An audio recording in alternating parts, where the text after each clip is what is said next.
Hello, today I'm making a winter warming video. So in Australia, we're right in between autumn and winter. So the weather's just, depending on where you live in Australia, it's just starting to turn and drop quite cold at night and maybe a little bit more mild during the day. And I wanted to do this video in preparation for going into winter. So winter is the most yin time of the year. It's the coldest time of the year. So the body uses energy to warm itself, which is part of the protective mechanism of the body.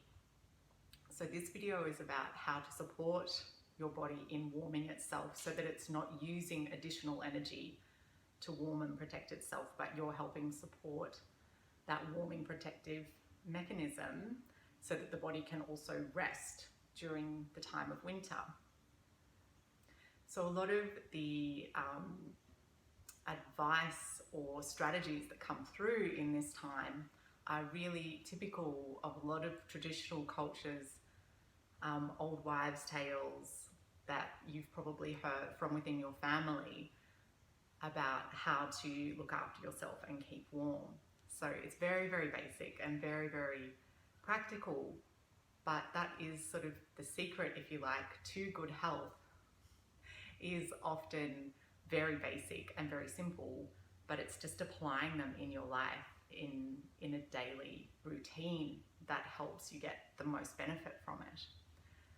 So the principle is to support the warming of the body. So there's two main ways that we can do that. One way is by keeping our physical environment around us warm. So a wood fire or a heater of some sort. The additional benefit of a wooden fire is that it is providing the energetic of yang qi. So the nature of the wood and the fire itself is providing yang energy, and our body absorbs that yang energy, and that is like food to our body. The other natural resource of yang energy is being in sunlight, especially the early morning sun. So if you do get a chance to go and sit in the sun and do some yoga or meditation or qigong as the sun is rising, or a little bit later if it's too cold in winter, to get a little bit of sunshine, your body will also absorb. As a plant absorbs energy from the sun, so do we. So that is a daily practice that you could bring in to help cultivate and support yang energy. We can also physically keep specific areas of the body warm. So from the navel down to the lower legs, this is the yin component of our bodies. So it has a higher tendency to become cold. So we also have the kidney meridian and on the legs, and it completes or originates from the sole of our foot. So in Chinese medicine, we would be looking at keeping the feet especially warm, but all the way up the legs and up to the navel should be kept warm all the time. So wearing socks, not walking around on tiled floors or hardwood floors without slippers on, things like that, to keep the whole body warm, wearing leggings and that kind of thing. Probably you will have been told at some point in your life, I know I was, by my grandmother, which was two things. One was, don't ever let your waist get cold. So she always emphasized when I was a young teenage girl, not to go out with my kidneys exposed to the cold. So not to wear a midriff top, but to always have my lower abdomen and my kidneys covered. And this you'll find in many, many traditional cultures as common knowledge of how to keep the body warm and protected. The other area that is commonly encouraged to keep warm is, of course, around the back of the neck. So essentially, in the way that you're living and dressing, if you want to cultivate your yang qi and support your body during the winter time, if you can keep those areas of your body warmed, you're going to be supporting your body in not having to utilize what yang qi it has to keep those areas warm, and you're actually fostering the yang qi within the body. The second way that we can use this information to help us during this time is by what we eat and drink.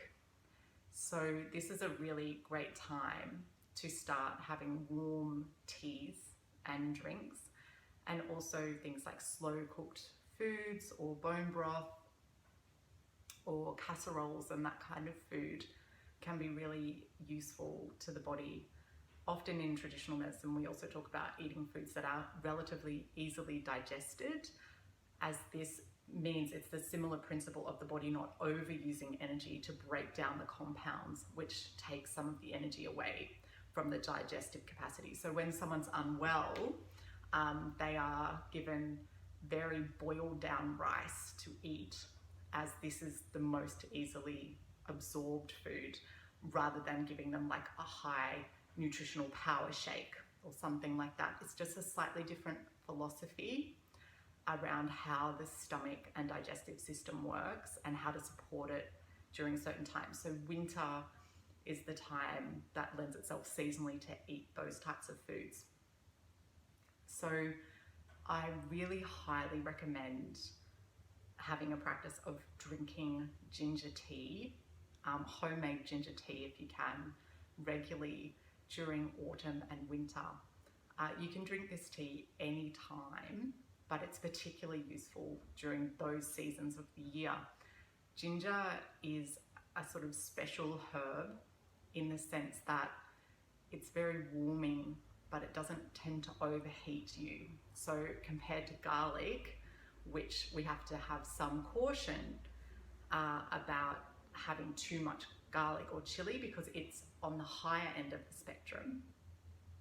And then looking at something like turmeric, which is an anti-inflammatory herb from a Western perspective, but is also a cooling herb, has a cooling nature in a traditional medicine perspective. So generally Chinese medicine doctors would recommend ginger as the warming herb over turmeric for times like autumn and winter. So to make a ginger tea, which is also cultivates digestive capacity as well. So you can just take the skin off the ginger and just cut a few slices, maybe this much, and pop it on the stove, or if you've got something like this, a metal teapot and a fire, you can just fill that up with water and pop it on. And boil it for at least 10 minutes and allow all of the ginger contents to come out into the water. In our household, we then put it into a bottle and keep it in the fridge with the ginger, but you can also just keep it going like this and just keep filling your teacup and just drinking that throughout the day. Obviously you have to be careful not to let it go dry if you're leaving it on the fire. Or you can keep it in a saucepan on the stove and just top it up with water, boil again, and keep drinking, so that you're not putting it in the refrigerator.